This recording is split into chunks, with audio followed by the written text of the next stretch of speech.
이스라엘 민족이 애굽을 나오자마자 하나님은 구름 기둥과 불 기둥으로 그들의 길을 인도해 주십니다.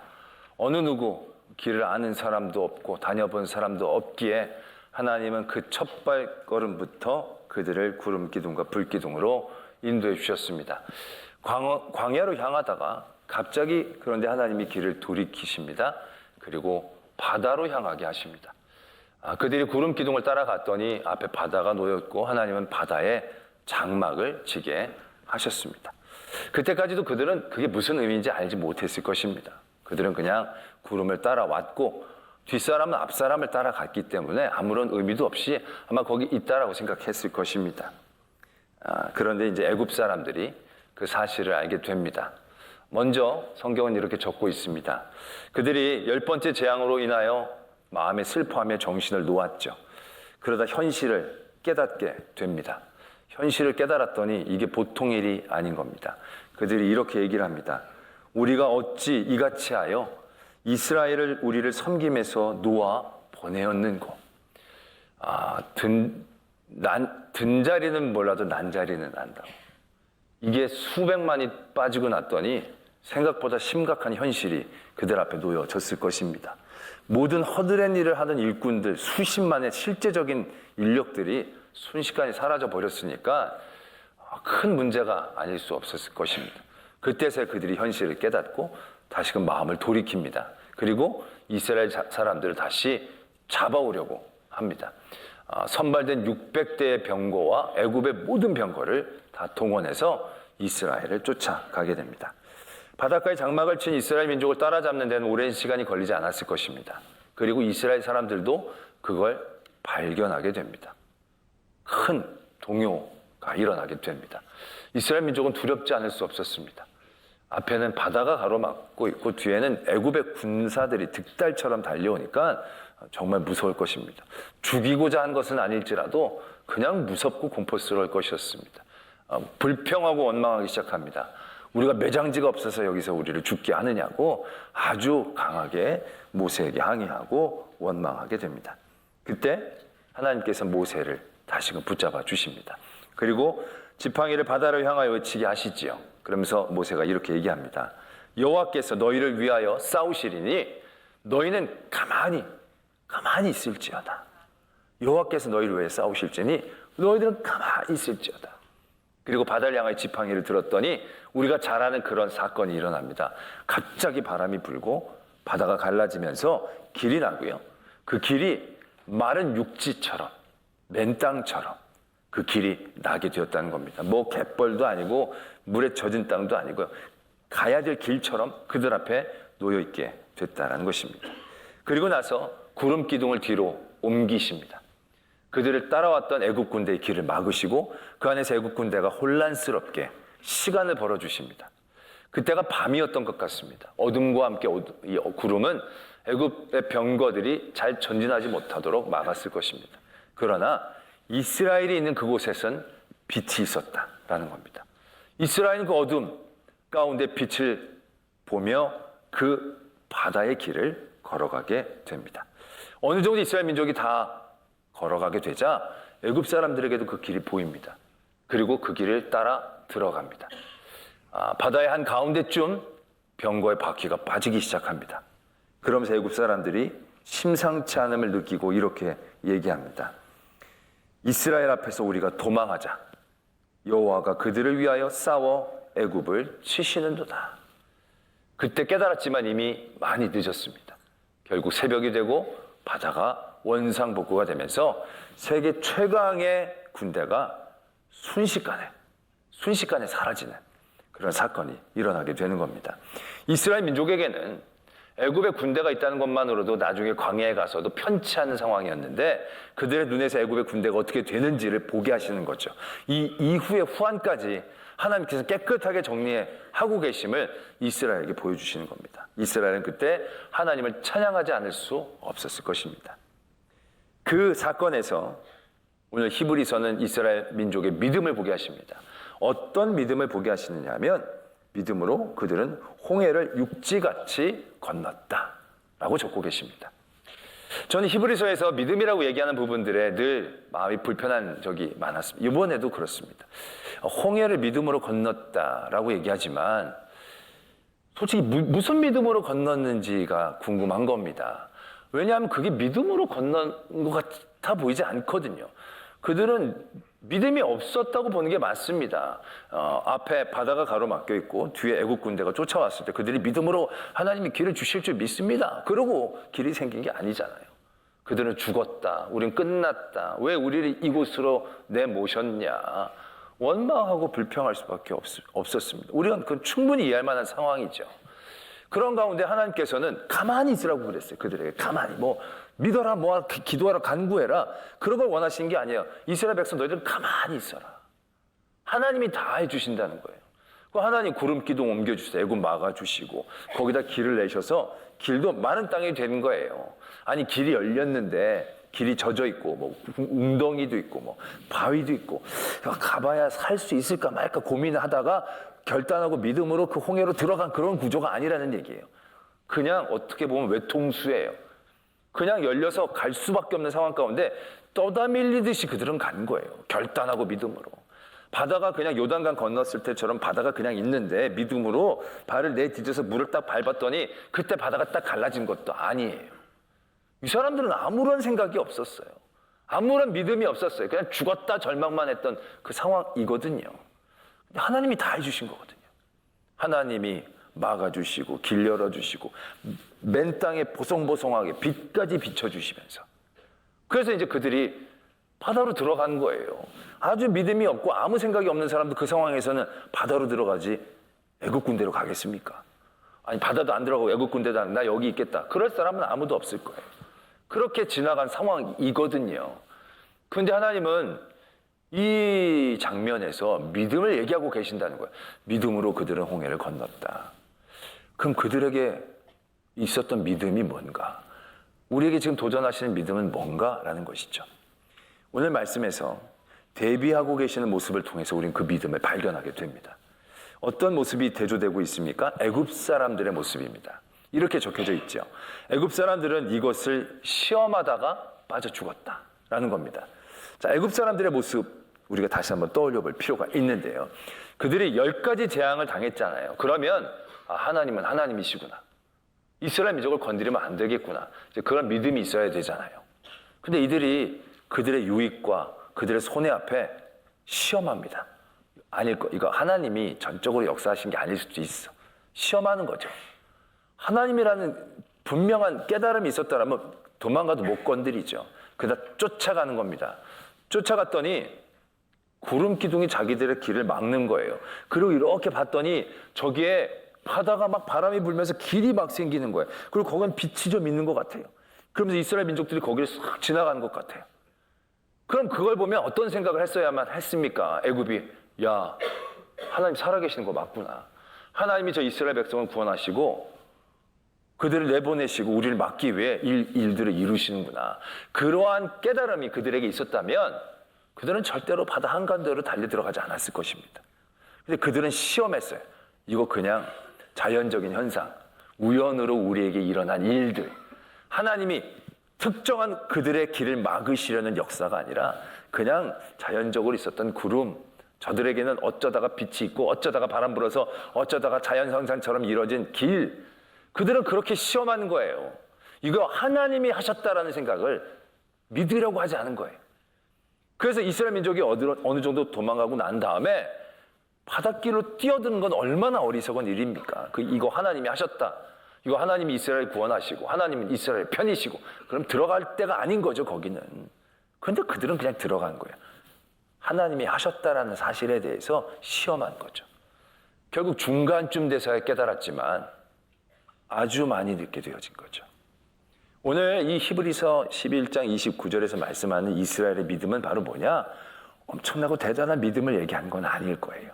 그러나 이들에게 하나님께서 보셨고 우리들에게 요구하신 믿음은 뭐냐면 이 모든 것을 하나님이 하셨다라는 믿음인 거예요. 어떻게 보면 당연한 거지만 당연하지 않은 것일 수 있어요. 애굽 사람들도 똑같이 그것들을 보았고 그 길에 들어갔지만 애굽 사람들은 그걸 그렇게 고백하지 못하고 시험했어요. 근데 이스라엘 민족은 이거 하나님이 하셨다. 하나님이 이 물의 벽을 만드시고 물의 길을 내시고 하나님이 우리를 인도하시는구나. 하나님이 하셨다는 믿음을 이스라엘 민족이 가졌다라는 것이고, 하나님은 지금 이 믿음을 우리에게 요구하고 계신다라는 것입니다. 그렇다고 한다면 우리는 또 이런 생각을 하게 됩니다. 물론 애굽 사람들은 시험하기는 했지만 이거 이럴 때 안 믿을 사람이 누가 있겠냐는 거예요. 누가 봐도 하나님이 하신 게 분명한데, 하나님이 구름 기둥으로 인도해 주시고 바다에 막혔는데 갑자기 바람이 불더니 길이 열려져서 바다가 갈라지고 길이 열렸는데 이거 하나님이 하셨다라는 게 믿는 게 뭐 그리 어려운가? 이거 너무 쉬운 것 아닌가? 그러나 현실에서 우리에게는 그러한 사건들이 일어나지 않지 않는가? 라고 생각하면 오히려 더 시험하면 절망할 때가 있다는 거죠. 아니, 이스라엘 민족처럼 우리도 바다에 길이 막혀 있고 뒤에 대적들이 쫓아올 때 바람을 일으켜 길을 내신다면 이거 하나님이 하셨다라고 인정하지 않을 수 없지 않느냐. 그런데 우리는 바다의 길이 안 열리지 않느냐. 오히려 이 믿음을 우리에게 요구하실 때 우리는 시험 들 때가 적지 않다는 거예요. 애굽 사람들이 우리 앞에 물에 수장되어져야 되는데 그렇지 않고 오히려 대적이 우리를 때리고 우리를 잡고 우리를 잡아가는 현상들도 그들에게 경험되어질 때, 오늘 히브리서 11장 29절에서 얘기하는 이 믿음은 우리들에게 더 시험 들게 되는 그런 제목이 될 수도 있다는 생각을 해보게 된다는 것이죠. 왜 우리에게는 길을 내주시지 않습니까? 그럼 우리도 믿음으로 홍해의 길을 걸어갈 텐데, 초대교회 성도들 얼마나 많은 핍박 가운데 환난 가운데 놓여졌습니까? 예수님을 믿는다는 것 때문에 마지막 길로 내몰리고 칼과 창과 죽음 앞에 그들이 서 있을 때 그들의 마음 가운데는 이런 바닷길이 열리기를 얼마나 간절히 바랐겠습니까? 그들의 대적이 그들의 눈앞에서 사라지기를 얼마나 바랬겠습니까? 그러나 그런 일들이 일어나지 않아요. 그런데 우리에게 어떤 믿음을 요구하시냐는 거죠. 우리는 이 29절에 홍해를 육지같이 건넜다라는 이 믿음이 우리 삶의 그런 한 번의 위기를 경험하고 넘어가고 한 번의 생명을 살려내는 어떠한 문제를 해결하는 그런 사건으로 이해해서는 안 된다는 거죠. 더 분명하고 더 근원적인 하나님의 이러한 은혜를 우리는 바라볼 수 있어야 한다는 거예요. 그렇게 보았더니 이미 우리는 이러한 은혜를 경험하고 있었던 사람이라는 거예요. 우리가 대적에게 손에 넘겨져 죽을 수밖에 없는 우리의 인생이었는데, 우리가 아무것도 안 했는데 오늘 홍해를 건넌 이스라엘 백성들처럼 그 대적의 손에서 벗어난 그러한 은혜를 이미 우리는 누렸다라는 것을 깨달아야 한다는 겁니다. 우리가 아무리 도망쳐도 벗어날 수 없었던 그 대적의 손에서 하나님은 우리를 홍해를 건너고 홍해의 대적을 수장시켜 준 것처럼 다시는 그 대적이 우리를 쫓아오지 못하도록, 우리를 붙잡지 못하도록 완벽한 승리를 이미 우리에게 주신 은혜, 그 은혜의 자리에 우리가 서 있다는 것을 깨달아야 한다는 것이죠. 그게 바로 뭡니까? 믿음의 자리 아니겠습니까? 우리가 구원받은 자리 아니겠습니까? 우리가 구원받고 믿음 얻은 것 중에 우리가 한 것이 무엇이 있습니까? 우리가 그 구원과 믿음을 얻기 위해 애쓰고 노력한 것이 무엇이 있습니까? 딱 이거 아닙니까? 너희는 가만히 있어라. 하나님께서 너희를 위하여 일하시고 역사하신다. 우리의 믿음이라는 것이 우리가 간구하고 연구하고 노력해서 주어진 게 아니지 않습니까?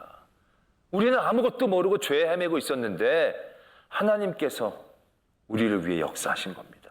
계획하시고 그 아들 독생자 예수 그리스도를 우리에게 보내주셔서 그 길을 열어주신 거예요. 때문에 우리는 우리의 믿음의 자리에서 분명하게 이 믿음을 고백할 수 있어야 한다는 겁니다. 뭐냐? 하나님이 하셨다. 하나님이 주셨다. 우리는 이러한 고백이, 이러한 믿음의 깨달음이 있어야 한다는 것입니다. 이게 뭐 당연하지 않겠냐라고 얘기할 수 있겠지만, 여러분들 가운데 믿음의 여러 가지의 어떤 길들이, 믿음을 얻었던 여러 가지 방법들이 있었을 것입니다. 그런 방법들 가운데 여러분들의 믿음이 하나님께로부터 온 것이라고 인정하지 못하는 경우들이 적지 않다는 거예요.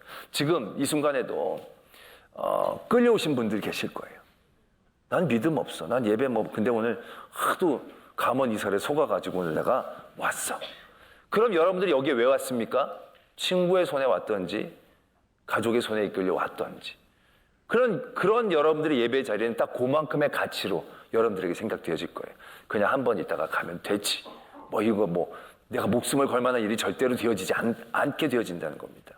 근데 여러분들이 아무리 아무 생각 없이 이 자리에 왔다 할지라도 그 모든 일들은요, 하나님이 하시지 않으면 가능하지 않은 일임을 깨달아야 한다는 거예요. 이스라엘 민족이 홍해를 지나갈 때 모든 사람이 자기 두 발로 다 걸어간 건 아닐 거예요. 모든 사람들이 두 눈을 시퍼렇게 뜨고 한 건 아닐 거예요. 어린아이들은 새벽이니까 비몽사몽간에 자면서 여기가 어디야? 물 보이고 그러고 지나가는 거예요. 그럼 그 아이가 홍해를 지나서 구원을 받은 게 부모 때문입니까? 부모의 덕입니까? 내가 다리가 불편해서 혼자 못 갔어요. 그 친구가 나를 부축해가지고 쩔뚝쩔뚝거리면서 그 홍해를 지나갔어요. 그러면 내가 홍해를 지나가 구원받은 게 이 친구가 구원해 준 겁니까? 아니거든요. 친구의 도움을 받든 부모의 품에 안기든 가기 싫었지만 억지로 끌려갔던 나를 끌고 간 사람에 의해서 주어진 믿음이 아니라는 거예요. 나를 업고 간 사람에 의해 주어진 은혜가 아니라는 거예요. 모든 것은 하나님이 하신 것입니다. 우리는 그런데 우리의 믿음의 자리에서 우리가 갖고 있는 믿음이 작다, 크다, 약하다, 강하다, 여러 가지 세상적인 가치로 자리매기라고 할 때가 적지 않습니다. 우리가 그러면서 늘 부러워하죠. 저도 사도 바울 이 회심할 때 되게 부러운 게, 사도 바울은 아무 생각이 없었잖아요, 자기가. 근데 오히려 예수님 믿는 사람을 잡으러 다녔던 사도 바울이에요. 진짜 예수님과 반대 방향으로 가고 있었는데 예수님이 그 길을 직접적으로 막으시잖아요. 직접적으로 만드시고 그를 막 흔드십니다. 그리고 깨우십니다. 그리고 믿으라고 다그치십니다. 이런 자리에서 안 믿을 수가 없지 않겠습니까? 그렇게 바울이 믿음을 얻은 거예요. 그런 믿음을 얻게 된 과정이 얼마나 놀랍습니까? 이건 진짜 믿음이다. 그런데 우리들 대부분의 믿음이 가랑비에 젖듯이 그런 큰 것 없이 그냥 어려서부터 그냥 부모님 따라왔다가 그냥 친구 따라왔다가 그냥 이렇게 되어지는 믿음이다 보니까 왠지 이 믿음은 바울의 믿음보다 시작 단계에서부터 왠지 열등감을 느끼게 되어지는 경우들이 적지 않은 거죠. 이게 별로 가치가 없어 보이게 되어지는 경우들이 생기게 된다는 겁니다. 내 믿음이 아니라 다른 어떤 믿음에 의해서 강요되어져서 오기 때문에 내 믿음은 굉장히 말하자면 하찮은 것처럼 여겨지게 되어지는 경우들이 적지 않다는 겁니다. 그때 하나님은 분명하게 깨닫기를 원하고 계신다는 거죠. 그 모든 것이 너에겐 하찮게 다가왔을지라도 하찮게 시작한 게 아니라는 거예요. 믿음은 어디로부터 오는 겁니까? 어떻게 믿음이 생기게 되는 겁니까? 믿으신 모든 분들이 여러분들 스스로에게 질문해 보십시오. 내가 어떻게 믿게 됐지? 내가 뭘 잘했기에 믿게 됐지? 내가 어떤 조건을 갖고 있기에 내가 이게 믿게 된 거지? 한번 생각해 보십시오. 끝을 따라가면 끝이 없습니다. 어디서부터 어떻게 됐는지 알 수가 없어요. 왜 그렇습니까? 믿음은 땅에서부터 시작하는 게 절대 아니거든요. 믿음은 하늘에서부터 내려지는 겁니다. 믿음은 들음에서, 들음은 말씀에서, 말씀은 주님께로부터. 에베소서 2장 5절에도 이렇게 적고 계십니다. 허물로 죽은 우리를 그리스도와 함께 살리셨고 너희는 은혜로 구원을 받은 것이라. 우리의 선이, 우리의 지식이, 우리의 발견이, 선택이 우리를 믿게 하고 우리를 구원하게 하신 게 아니라 믿음은 전적인 하나님의 역사이다라는 것입니다.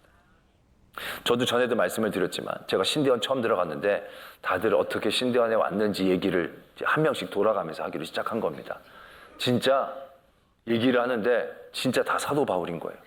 너무 간증거리가 쏟아지고 막 정말 이 초자연적인 현상들이 막 쏟아지는 거예요. 막 그런 얘기들을 듣다 보니까 제가 우울증에 걸리기 시작한 거예요. 왜냐하면 저는 별로 그런 게 없거든요. 저가 별로 그런 게 없는 거예요. 그러니까 그분들이 신대원에 오고 신학을 하고 부르심을 받은 일들은 대단히 위대해 보이고 나는 너무 초라하게 느껴지는 거예요. 이래서 내가 앞으로 어디다 쓰임을 받기나 받을까. 그런 눌림이 제 안에 있게 되어진다는 거죠. 그러나 그런 놀라운 역사와 빛과 번쩍한 사건들을 통해서 왔든, 가랑비에 젖듯이 왔든, 붕어에게 등 떠 밀려다 왔든, 모두가 하나님이 하신 일이기 때문에 하나님은 모두를 사용하셨고 하나님은 모두를 통하여 영광 받으시기를 원하신다는 거예요. 제가 가랑비에 젖듯이 왔지만 지금 이렇게 쓰임받는 게 얼마나 놀라운 일이에요. 사도 바울이 아닌데도 이렇게 쓰임받고 있다는 게 더 놀라운 일이 아니겠습니까?